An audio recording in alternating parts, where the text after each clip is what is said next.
Hello my dear viewers, आप सभी को मेरा यानी डॉक्टर पूनम शर्मा का प्यार भरा नमस्ते।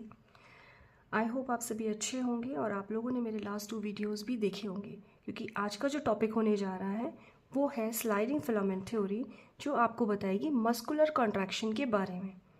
मस्कुलर कॉन्ट्रैक्शन को समझने के लिए आपको मसल ऑर्गेनाइजेशन एंड सार्कोमेयर समझना ज़रूरी होता है, जो लास्ट 2 वीडियोज़ में है, तो आप चाहे तो उसे देख सकते हैं। उसे अगर आप पहले देखेंगे फिर ये टॉपिक समझेंगे तो आपको बहुत अच्छे से समझ में आएगा। So let's start with this topic, sliding filament theory. ये थ्योरी प्रपोज की गई थी मस्कुलर कॉन्ट्रैक्शन को समझाने के लिए। Muscular contraction is what? Muscular contraction muscle का एक फंक्शन है, और एज यू ऑल नो कि हमारी बॉडी के, ह्यूमन बॉडी के किसी भी बॉडी पार्ट को फंक्शन करने के लिए कमांड की ज़रूरत होती है, मैसेज की ज़रूरत होती है, सिग्नल्स की ज़रूरत होती है फ्रॉम ब्रेन या नर्वस सिस्टम। सो मसल एक बॉडी पार्ट है, मसल अगर कॉन्ट्रैक्ट करेगी तो उसको भी सिग्नल चाहिए होता है, किससे? ब्रेन से। सो मस्कुलर कॉन्ट्रैक्शन को समझने के लिए आपको ज़रूरी है समझना कि व्हाट इज़ न्यूरोमस्कुलर जंक्शन, जो बहुत शॉर्ट में मैं आपको एक्सप्लेन करूँगी। न्यूरोमस्कुलर जंक्शन, जैसा नाम से ही पता चल रहा है, neuro means nerve and muscle means muscle, and junction is the meeting point. So nerve and muscle के बीच का जो पार्ट है, जो जंक्शन है, मीटिंग पॉइंट है, this is called neuromuscular junction. So जैसे कि ब्रेन बाकी ऑर्गन को कमांड देता है, इन द सेम वे यहाँ पर भी ब्रेन, और ब्रेन का पार्ट क्या? न्यूरॉन्स कमांड देंगी मसल को कि तुम कॉन्ट्रैक्शन करो, अब कॉन्ट्रैक्शन का टाइम है, अब रिलैक्सेशन का टाइम है। ये सारे मैसेजेस कहाँ से आएंगे? न्यूरॉन से। सो न्यूरॉन्स कैसे मैसेज देंगी? न्यूरॉन्स आपने पढ़े होंगे, मैंने थोड़ा सा इसको ईजियर वे में, थोड़ा सा ड्रामेटिक वे में समझाने की कोशिश करी है ताकि आप लोगों को ठीक से समझ में आए। सो आप लोगों ने पढ़ा ही होगा कि न्यूरॉन के पार्ट होते हैं एक्सॉन, उससे पहले होता है साइटोन, वो मैंने यहाँ नहीं दिखाया है, बट मैंने सिर्फ दिखाया है आपको एक्सॉन पार्ट, और एक्सॉन का भी एंड वाला पार्ट जिसे हम कहते हैं एक्सॉन टर्मिनल। टर्मिनल मतलब एंड, ठीक है। सो एक्सॉन, और एक्सॉन का एक बल्बस स्ट्रक्चर होता है, एक काफ़ी फूला हुआ पार्ट होता है जिसे हम बोलते हैं एक्सॉन टर्मिनल। एक्सॉन टर्मिनल के अंडर प्रेजेंट होता है एक मेजर रोल प्ले करने वाला केमिकल जिसे हम बोलते हैं एसिटाइल कोलिन। पूरा का पूरा मैसेज जो नर्व मसल को देती है वो देती है एसिटाइल कोलिन के थ्रू। ओके, सो इसको समझने के लिए हम इस स्लाइडिंग फिलामेंट थ्योरी को थोड़ा सा ड्रामेटिक वे में लेके जा रहे हैं। मीन्स अगर हम ये माने कि sliding filament theory is a movie, ठीक है। सो मूवी के फॉर्म में हम मानेंगे तो डायरेक्टर कहलाएगा इसमें ब्रेन, क्योंकि ये पूरा का पूरा डायरेक्ट कर रहा है, और इसके जो एक्टर कहलाएंगे वो कुछ कंपोनेंट्स होंगे, वो कुछ इंग्रेडिएंट्स होंगे जो मसल कॉन्ट्रैक्शन के लिए बहुत ज़रूरी हैं, और इसका प्रोड्यूसर हम मानेंगे एटीपी को, क्योंकि एटीपी क्या करेगा? एनर्जी प्रोड्यूस करेगा। जैसे जस्ट लाइक मूवीज़ में होता है डायरेक्टर, एक्टर, प्रोड्यूसर्स मेनली होते हैं, ठीक है। एक्टर्स में भी को एक्टर्स होते हैं, तो वो भी यहाँ पर होंगे, ठीक है। और इस मूवी को, स्लाइडिंग फिलामेंट थ्योरी को हम नाम देंगे फ्रेंडशिप का, ठीक है। सो एक फ्रेंडशिप नाम की मूवी में हम देखेंगे क्या? कोई डायरेक्टर है, कोई प्रोड्यूसर है, और कोई एक्टर है, मेन हीरोज़ हैं, मेन रोल प्ले कर रहे हैं। सो डायरेक्टर इज़ nerve या nervous system, producer is ATP, and the main actor is sarcomere. sarcomere मैं आपको लास्ट वीडियो में बता चुकी हूँ, वहाँ से देख सकते हैं। सो sarcomere में भी कौन? Actin and myosin are playing the major role. So इन्हीं की फ्रेंडशिप पे बेस्ड ये थ्योरी हम मानेंगे, यानी एक्टिन और मायोसिन की फ्रेंडशिप होना ज़रूरी है, किसके लिए? मस्कुलर कॉन्ट्रैक्शन के होने के लिए। सो एक्टिन मायोसिन की फ्रेंडशिप होना ज़रूरी है, यानी दोनों का हैंडशेक करना ज़रूरी है, दोनों का मिलना ज़रूरी है। सो दोनों के हैंडशेक के लिए उनके भी बहुत सारे फ्रेंड्स हैं जो इसमें हेल्प करेंगे, ठीक है। सो सबसे पहले डायरेक्टर हेल्प करेंगे, यानी कौन हेल्प करेंगे? न्यूरॉन।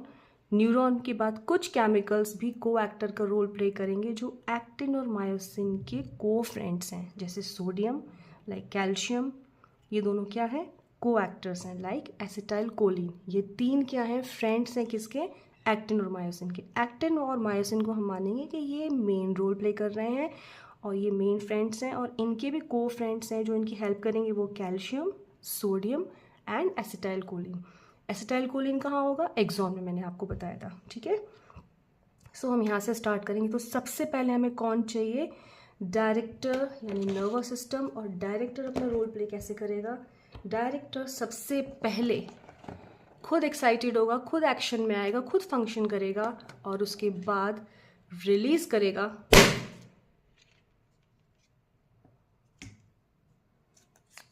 Acetyl choline. ओके, सो इस तरीके से ये साइनेप्टिक नॉब के अंदर वेसाइकल प्रेजेंट होते हैं जो फटते हैं, जैसे आपको मैंने बलून फटता हुआ दिखाया, और एसिटाइल कोलिन रिलीज होगा, ठीक है। ये एसिटाइल कोलिन बहुत मेजर रोल प्ले करेगा, बहुत अच्छा फ्रेंड है किसका? सोडियम का, ठीक है। सोडियम एक्चुअली एसिटाइल कोलिन का ही वेट कर रहा होता है। तो जैसे ही एसिटाइल कोलिन नर्व से निकल के मसल के चारों तरफ रिलीज हो जाता है, सिर्फ एक एसिटाइल कोलिन नहीं है, बहुत सारे एसिटाइल कोलिन होते हैं, मैंने आपको सिर्फ यहाँ पर एक ही दिखाया है। ये एसिटाइल कोलिन तुरंत मसल के पास जाता है मैसेज लेके, किसका? न्यूरॉन्स का, और इससे ये बाइंड कर लेता है, किससे? मसल से। एसिटाइल कोलिन रिलीज हुआ है नर्व से, ये बाइंड करेगा मसल से, और इन दोनों की बाइंडिंग का, इन दोनों की फ्रेंडशिप का रिजल्ट क्या होगा कि सोडियम जो ऑलरेडी वेट कर रहा था अपने फ्रेंड एसिटाइल कोलिन का, उसके लिए यहाँ पर गेट्स खुल जाएंगे। मसल के अंदर सोडियम की एंट्री के लिए सोडियम गेट्स या चैनल प्रेजेंट होते हैं, जो तब तक नहीं खुलते हैं जब तक एसिटाइल कोलिन यहाँ मसल के ऊपर आउटर कवरिंग पर ना आके बाइंड हो जाए। सो जैसे ही एसिटाइल कोलिन बाइंड हुआ, वैसे ही सोडियम को भी क्या मिल गई? चैनल्स यहाँ पे खुल गए मसल के अंदर, और सोडियम आयंस को मिल गई यहाँ पर एंट्री, और बाहर से सोडियम आयंस अंदर आने लगे, किसके? मसल के। अब आप देखेंगे ये पूरी की पूरी मसल है। इस मसल के अंदर ये आप मेरी फिंगर से मूवमेंट देखिएगा, ये पूरा का पूरा मसल फाइबर है, एंड दिस इज मायोफिलामेंट। इसी मायोफिलामेंट में आप देखेंगे सार्कोमियर, ठीक है। ओके, सो अब क्या हो चुका है? एसिटाइल कोलिन कहाँ से आ चुका है? नर्व से आ चुका है। इस एसिटाइल कोलिन ने, क्योंकि ये सोडियम का फ्रेंड है, सोडियम को एंट्री दिलवा दी कहाँ पर? मसल के अंदर। जैसे ही सोडियम आयन बाहर के फ्लूइड से अंदर आते हैं, वैसे ही ये पूरी की पूरी मसल एक्साइटेड हो जाती है, यानी एक्शन में आना शुरू कर देती है। इस पूरी मसल के अंदर डेवलप हो जाता है एक्शन पोटेंशियल। एक्शन पोटेंशियल के नाम से ही पता चल रहा है, एक्शन मीन्स एक्शन में आना, आने का पोटेंशियल, पावर, एक्शन में आने की पावर डेवलप हो जाती है। और मसल का एक्शन है क्या? कॉन्ट्रैक्शन। मेन एक्शन क्या है? कॉन्ट्रैक्शन। कोई भी muscle contraction is the main function. So ये मसल कॉन्ट्रैक्ट होती, ये पूरी मसल एक्साइटेड हो जाती है। ये सोडियम आयंस और अंदर आते हैं, किसके थ्रू? मसल के अंदर प्रेजेंट मसल फाइबर के अंदर एंट्री लेते हैं। मैंने आपको लास्ट वीडियो में बताया था, मैं थोड़ा सा बताऊंगी। पूरी मसल होती है और मसल के अंदर प्रेजेंट होते हैं मसल फाइबर। सो मसल से एक्शन पोटेंशियल मसल फाइबर के अंदर पहुंचता है, मसल से एक्शन पोटेंशियल मसल फाइबर के अंदर पहुंचता है। मसल फाइबर के अंदर कैसे पहुंचता है? टी ट्यूब्यूल्स के थ्रू। आप ये देख रहे हैं, ये पूरी की पूरी जो मसल है, इसी को हम मसल सेल बोलते हैं। मसल सेल की जो मेम्ब्रेन है, इसे हम बोलते हैं सार्कोलेमा। सार्कोलेमा ही अंदर की तरफ इन्वेजिनेट हो जाती है, और इसको हम क्या बोलते हैं? T tubules. ये है T tubules. So sodium ion अंदर आए, अंदर से टी ट्यूब्यूल्स में आए, टी ट्यूब्यूल्स से वो फिर मसल फाइबर यानी मसल सेल के अंदर एंट्री लेते हैं। यानी अल्टीमेटली पूरी मसल एक्साइटेड हुई, उसके बाद मसल एक्साइटेड हुई, उसके बाद ये एक्साइटमेंट कहाँ तक पहुँच गया? मसल सेल के अंदर। अब मसल सेल भी एक्साइटेड हो गई है। मसल सेल है क्योंकि मसल फाइबर और मसल सेल एक ही बात होती है। मसल सेल है तो मसल सेल के अंदर भी क्या प्रेजेंट है? जैसे बाकी सेल्स में प्रेजेंट होता है साइटोप्लाज्म, तो यहाँ पर भी ये प्रेजेंट होगा पूरा का पूरा सार्कोप्लाज्म। यहाँ पर सार्कोप्लाज्म है तो सार्कोप्लाज्मिक रेटिकुलम भी होगा। जैसे बाकी सेल्स में क्या होता है? साइटोप्लाज्म होता है, साइटोप्लाज्मिक रेटिकुलम होता है। इसी तरह ये मसल फाइबर है यानी मसल सेल है, तो इसके अंदर भी क्या प्रेजेंट होगा? Sarcoplasm liquid part and sarcoplasmic reticulum. ठीक है, ये सार्कोप्लाज्मिक रेटिकुलम एल फॉर्म में होता है, लॉन्गिट्यूडनल फॉर्म में होता है, इसलिए यहाँ पर इनको हम बोलते हैं L tubules. T tubules and L tubules का मेजर रोल प्ले होने जा रहा है किसमें, मस्कुलर कॉन्ट्रैक्शन में। टी ट्यूब्यूल्स क्या, मैं फिर से रिपीट करती हूँ, टी ट्यूब्यूल्स हैं ये मसल फाइबर के अंदर की तरफ इन्वेजिनेशन, यानी सार्कोलेमा का अंदर की तरफ इन्वेजिनेशन, हॉलो स्ट्रक्चर है। और एल ट्यूब्यूल्स क्या है, सार्कोप्लाज्मिक रेटिकुलम की एक्सटेंशन। ठीक है, अब ये सब मैं आपको क्यों बता रही हूँ, क्योंकि सार्कोप्लाज्मिक रेटिकुलम में ही प्रेजेंट है कैल्शियम आयंस, जो सबसे अच्छे दोस्त हैं एक्टिन और मायोसिन के। ठीक है, ओके। सो सार्कोप्लाज्मिक रेटिकुलम के अंदर कैल्शियम आयन प्रेजेंट होता है जो एक्टिन और मायोसिन को मिलवाने का काम करेगा। ठीक है, यहाँ तक आपको बात समझ में आई। फिर से रिपीट करती हूँ, नर्व ने रिलीज किया एसिटाइल कोलिन आया मसल की सबसे आउटर कवरिंग पर, उसने एंट्री दिलवाई सोडियम आयंस को मसल के अंदर। सोडियम आयंस टी ट्यूब्यूल से होते हुए अल्टीमेटली कहाँ पहुँच गए, मसल फाइबर के अंदर। मसल फाइबर यानी मसल फाइबर भी यानी मसल सेल भी अब एक्साइटेड हो चुकी है, और एक्साइटमेंट का ही रिजल्ट है कि सार्कोप्लाज्मिक रेटिकुलम भी एक्साइटिंग स्टेट में है, और वो भी कह रहा है क्या, कि कैल्शियम आयन रिलीज करो। यानी कैल्शियम आयन भी एक्साइटेड हो गए हैं किस चीज़ के लिए, बाहर आने के लिए। कहाँ से, सार्कोप्लाज्मिक रेटिकुलम से, क्योंकि उनको पता है कि अब उनका काम शुरू होता है। सोडियम और एसिटाइल कोलिन ने अपना काम कर दिया है, अब कैल्शियम आयंस का काम शुरू होता है किसको मिलवाने में, एक्टिन और मायोसिन की फ्रेंडशिप करवाने में। ठीक है, सो कैल्शियम आयंस भी सार्कोप्लाज्मिक रेटिकुलम से, ये सार्कोप्लाज्मिक रेटिकुलम है, यहाँ से रिलीज होंगे। कैल्शियम आयन रिलीज हो चुके हैं, कहाँ पर आ चुके हैं वो, सार्कोप्लाज्म में। और सार्कोप्लाज्म से होते हुए उनको पता है कि एक्टिन और मायोसिन को मिलने से, इनके हैंडशेक करने से कौन रोक रहा है, द विलन ट्रोपोनिन, और वो भी ट्रोपोनिन सी। तो मैं बार बार ट्रोपोनिन सी नहीं बोलूँगी, मैं ट्रोपोनिन बोलूँगी, but actually it is troponin C, एक टाइप है ट्रोपोनिन का ये। ठीक है, सो कैल्शियम आयंस को पता है कि इन दोनों को मिलने से कौन रोक रहा है। ये जो मैंने आपको थोड़ा पॉइंटेड दिखा रखा है ये स्ट्रक्चर, ये है ट्रोपोनिन। इसको हटाना पड़ेगा, क्योंकि जब तक ये नहीं हटेगा एक्टिन और मायोसिन नहीं जुड़ पाएंगे। क्यों, क्योंकि इस ट्रोपोनिन ने एक्टिन मॉलिक्यूल के ऊपर प्रेजेंट मायोसिन से जुड़ने का जो साइट है उसे ढक के रखा हुआ है। समझने की कोशिश करिएगा, किन्हीं भी दो चीज़ों को मिलने के लिए उनके पास एक दूसरे से मिलने के लिए साइट्स होती हैं। लाइक अगर ये एक्टिन है और ये मायोसिन है, तो इस एक्टिन, इस हैंड के पास ये मिलने वाली साइट है, और इस हैंड के पास यानी मायोसिन के पास ये साइट मिलने वाली है। मिलने वाली मतलब जुड़ने वाली। इसके पास ये जुड़ने वाली साइट है, इसके पास ये जुड़ने वाली साइट है, तो लाइक ऐसे जुड़ेंगे। अब अगर इस साइट को कवर कर दिया जाए किसी चीज़ से, तो ये हैंड इस हैंड से मिल नहीं पाएगा। अगर हम इसे कवर कर देते हैं, किसी पेपर से भी अगर हम कवर कर देते हैं, तो वो डायरेक्टली नहीं मिल पाएंगे, लाइक दिस। क्या ये मिल पाएंगे, ये नहीं मिल पाएंगे। तो इसी तरीके से अगर हम इसे एक्टिन माने, तो इस एक्टिन को इस ट्रोपोनिन ने ढका हुआ है, किससे, ताकि ये एक्टिन मायोसिन से नहीं जुड़ पाए, जो कि नहीं जुड़ पा रहा है। तो इस ट्रोपोनिन को हटाना ज़रूरी है, और इस ट्रोपोनिन को कौन हटाएगा, कैल्शियम आयंस। यानी यहाँ पे ट्रोपोनिन कैसा रोल प्ले कर रहा है, विलेनियस रोल प्ले कर रहा है। विलेन का रोल प्ले कर रहा है, वो एक्टिन और मायोसिन को जुड़ने नहीं दे रहा है।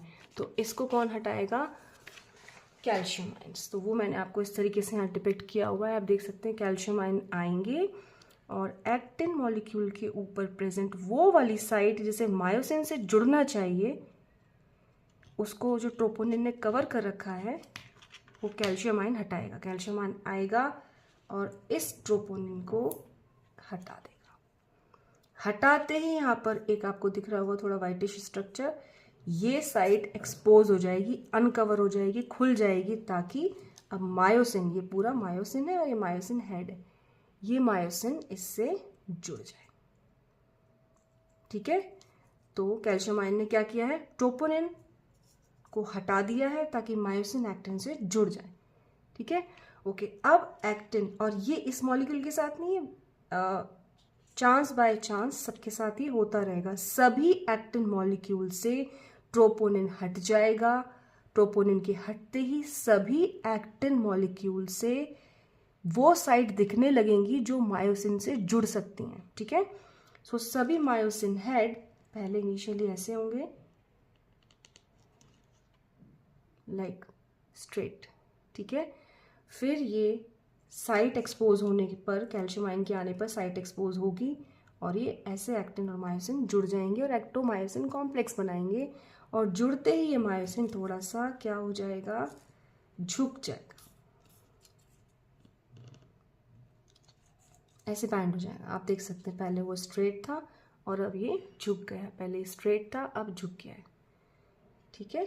सो अल्टीमेटली इन दोनों की फ्रेंडशिप हो गई है, वो भी दोनों साइड में, ऐसे झुक जाएंगे और इसी को हम बोलते हैं पावर स्ट्रोक। जो मायोसिन हेड झुका है ना एक्टिन से जुड़ने के लिए, तो ये क्या है, इसको हम बोलते हैं, एक्टिन से जुड़ने के बाद इसे हम बोलते हैं पावर स्ट्रोक। सो अब ये क्या हो रहा है कि जैसे ये झुकेगा वैसे ही एक्टिन इसके ऊपर स्लाइड करना शुरू कर देगा, लाइक दिस। मायोसिन वहीं के वहीं रहेगा लेकिन एक्टिन मूव करता जाएगा। आप देखिए, मैं फिर से शो कर रही हूँ, यहाँ थी जेड लाइन, यहाँ थी जेड लाइन, अभी आगे की तरफ जा रहा है क्योंकि ये मायोसिन हेड के ऊपर स्लाइड कर रहा है। सो जेड लाइन शिफ्ट हो रही है, यानी सार्कोमियर पहले यहाँ था, यहाँ से शुरू हो रहा था सार्कोमियर, अब कहाँ पहुँच गया है, यहाँ पर, यानी shortening of sarcomere. And this is what, contraction. Contraction को अगर हमें सिंगल लाइन में डिफाइन करना है तो हम बोल सकते हैं शॉर्टनिंग ऑफ सार्कोमियर, क्योंकि आप देखिए जेड लाइन यहाँ से शिफ्ट होके अब यहाँ आ गई है, यहाँ आ गई है। So shortening of sarcomere, shortening of sarcomere means shortening of muscle fiber, shortening of muscle fiber means shortening of muscle. यानी मस्कुलर कॉन्ट्रैक्शन क्या है, पहले सार्कोमियर कॉन्ट्रैक्ट होगा, सार्कोमियर कॉन्ट्रैक्ट हो रहा है यानी मसल फाइबर कॉन्ट्रैक्ट हो रहा है यानी मसल सेल, और अल्टीमेटली पूरी की पूरी मसल कॉन्ट्रैक्ट हो रही है, ठीक है। यहाँ इस कॉन्ट्रैक्शन के लिए एनर्जी की ज़रूरत होती है और ये एनर्जी कहाँ से मिलती है, ये एनर्जी मिलती है मायोसिन हेड के ऊपर प्रेजेंट एटीपी से। एक्चुअली अगर हम इस पूरे के पूरे मायोसिन हेड को निकाल के बड़ी फॉर्म में दिखाना चाहें, जैसे हम जूम करते हैं तो ये हम मान लें पूरा मायोसिन है, ये मायोसिन हेड है, तो इस मायोसिन हेड के ऊपर दो साइट्स होती हैं। ये साइट आपको दिख रही है एटीपी बाइंडिंग साइट और ये है एक्टिन बाइंडिंग साइट। ये वो मायोसिन के ऊपर ये वो वाली जगह है जहाँ से एक्टिन आके जुड़ेगा, और ये मायोसिन हेड के ऊपर वो वाली जगह है जहाँ पर एटीपी जुड़ेगा, क्योंकि एनर्जी प्रोवाइड करने के लिए एटीपी का जुड़ना ज़रूरी है। एटीपी जुड़ेगा और एटीपेज एंजाइम की प्रेजेंस में ये एडीपी और इनऑर्गेनिक फॉस्फेट यानी एनर्जी को रिलीज कर देगा, और ये एनर्जी क्या होगी, कॉन्ट्रैक्शन के प्रोसेस में काम आएगी। इसके बिना कॉन्ट्रैक्शन नहीं हो सकता है। और एटीपेज एंजाइम कहाँ पर है, एक्चुअली में ये हेड ही एक एंजाइम की तरह, मायोसिन का हेड ही एक एंजाइम की तरह काम करने लगता है, ठीक है। एनर्जी भी कहाँ से मिल गई, मायोसिन हेड से, okay. Myosin head, two sides important है, आपको पता होनी चाहिए, ओके। यहाँ तक हमने पढ़ा मस्कुलर कॉन्ट्रैक्शन के बारे में। इसको हम दूसरे तरीके से भी देख सकते हैं तो हमें और क्लियरली समझ में आएगा कि क्या क्या चेंजेस होते हैं मस्कुलर कॉन्ट्रैक्शन के टाइम पर in sarcomere, which is very important from examination point of view. अगर हम माने कि ये वाला पोर्शन आधा आई बैंड एंड ये पूरा का पूरा A band, half I band, okay. A band बना होता है किसका, मायोसिन फिलामेंट का, ये मायोसिन मॉलिक्यूल्स मान लेते हैं, और आई बैंड बना होता है एक्टिन फिलामेंट का। और कुछ एरिया ऐसा होता है जो ओवरलैप होता है between actin and myosin filament, ठीक है। जैसे ही एक्टिन और मायोसिन एक दूसरे से बाइंड करते हैं, एक्टिन फिलामेंट इस तरीके से स्लाइड करता है और आगे की तरफ आता है, ओके। तो आप देख सकते हैं ये वाला डिस्टेंस जो एच जोन था, ये वाला डिस्टेंस अब पहले से कम हो गया है, पहले ऐसे था अब ये ऐसे हो गया है। मस्कुलर कॉन्ट्रैक्शन के टाइम पर क्या क्या चेंजेस आते हैं, sarcomere Z to Z line ये डिक्रीज होता है क्योंकि ये पहले ऐसे था और अब ये ऐसे हो गया है, ठीक है। बीच में जो एच जोन है ये पहले कैसे था, ऐसे था, ये भी शॉर्टन हो गया है, ठीक है। सो कॉन्ट्रैक्शन के टाइम पे, मस्कुलर कॉन्ट्रैक्शन के टाइम पे क्या क्या चेंजेस आते हैं? Decrease in I band, decrease in H zone area, but myosin move नहीं कर रहा है। सो मायोसिन किससे, मायोसिन जो बनाता है वो क्या बनाता है? ए बैंड, इसलिए ए बैंड की लेंथ कांस्टेंट रहती है। चेंजेस किस में आते हैं? आई बैंड में, क्योंकि आई बैंड श्रिंक हो रहा है। सार्कोमेयर, जेड लाइन पास पास आ रही है तो सार्कोमेयर भी छोटा हो रहा है, एंड एच जोन भी क्या हो रहा है? कम हो रहा है जोन का एरिया भी। बट ए बैंड के जो एरिया है, जो लेंथ है, ये कांस्टेंट रहती है, क्योंकि मायोसिन मॉलिक्यूल्स मूव नहीं कर रहे हैं, सिर्फ एक्टिन फिलामेंट स्लाइड कर रहा है मायोसिन के ऊपर, लाइक दैट। ठीक है, ओके। नाउ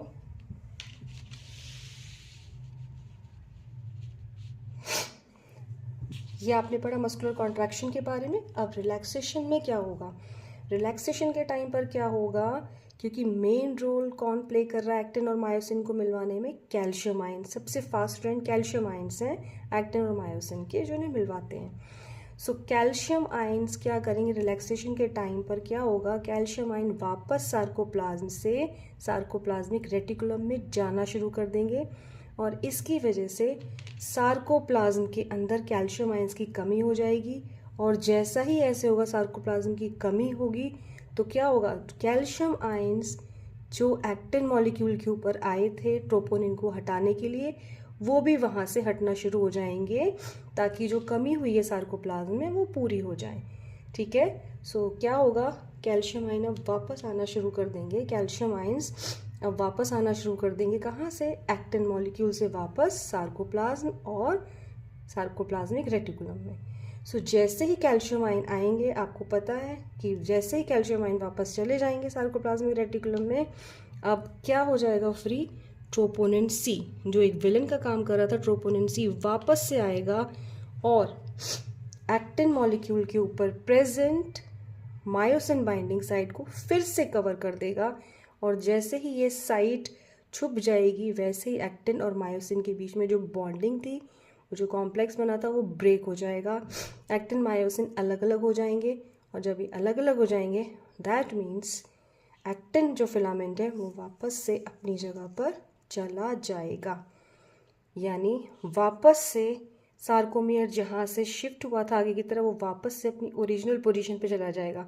सार्कोमियर वापस अपनी जगह पे, दैट मीन्स पूरा का पूरा मसल फाइबर वापस अपनी जगह पे, दैट मीन्स पूरी की पूरी मसल वापस अपनी जगह पे, that means relaxation.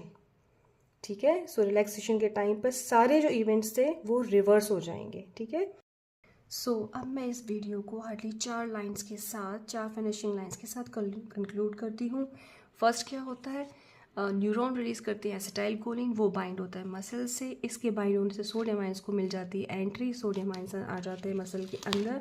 Sodium ions के मसल के अंदर आने से ही मसल एक्साइटेड हो जाती है। ये एक्साइटमेंट मसल फाइबर तक भी पहुंचता है, और जैसे ही मसल फाइबर एक्साइटेड होते हैं तो ये इनमें प्रेजेंट सार्कोप्लाज्मिक रेटिकुलम रिलीज करते हैं कैल्शियम आयन। कैल्शियम आयंस आते हैं और एक्टिन मॉलिक्यूल्स पे प्रेजेंट ट्रोपोनिन सी को हटा देते हैं, जिसकी वजह से एक्टिन मॉलिक्यूल पर प्रेजेंट मायोसिन से जुड़ने वाली जो साइट है, बाइंडिंग साइट है, वो एक्सपोज हो जाती है। एक्टिन और मायोसिन जुड़ते हैं एक दूसरे से।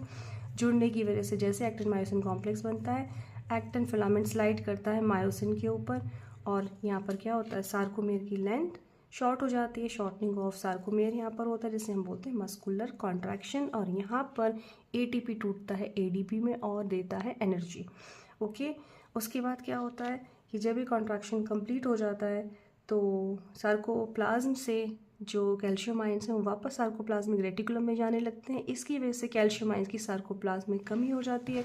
उस कमी को पूरा करने के लिए कैल्शियम आयन जिन्होंने ट्रोपोनिन सी के साथ जो जुड़े थे, वो ट्रोपोनिन सी को वापस एक्टिन साइट पर, एक्टिन मॉलिक्यूल पर पहुंचा देंगे, और कैल्शियम आयंस वापस सार्कोप्लाज्मिक रेटिकुलम में चले जाएंगे, क्योंकि मेन रोल यही प्ले करते हैं calcium ion.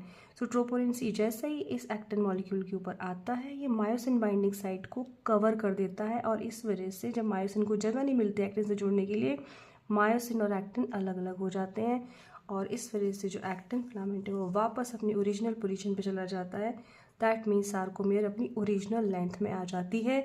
Sarcomere original length में आ जाती है यानी मसल फाइबर ओरिजिनल लेंथ में आ जाते हैं। दैट मीन्स पूरी की पूरी मसल वापस अपनी ओरिजिनल पोजीशन में आ जाती है, जिसे हम बोलते हैं रिलैक्सेशन।